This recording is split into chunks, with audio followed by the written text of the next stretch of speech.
Birthday ko po ba? Parang birthday ko po yung pakiramdam. Again, thank you so much po sa mga taong naniniwala.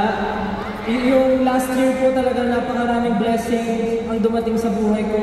Nakapag-perform po ako kung saan-saan, naparinig ko po ang boses ko at marami po akong nagawang bagay na hindi ko ina-expect na kaya ko palang gawin.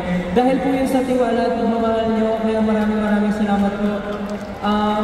Ngayong taon po, sana po makapagawa po ako ng mga bagay na hindi rin natin ina-expect. Pero mas i-expect niyo po na mas makakasama ko ang brothers ko this year. Ito na po yung taon na inaantay niyo makita ulit kami. Again, papasalamatan ko na po lahat ng taong sumusuporta at nagmamahal sa amin, lalo na po sa akin, of course, Monzy Entertainment. Maraming salamat.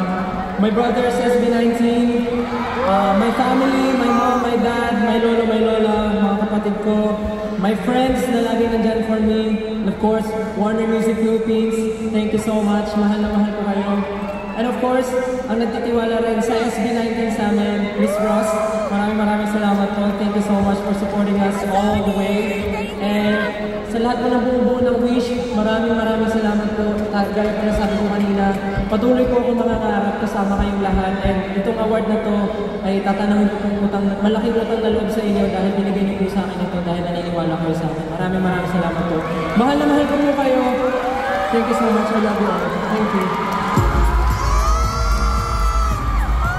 Congratulations, Fred. You will also get a cash prize of 25,000 pesos. 100,000 pesos will be given to Center for Excellence in Special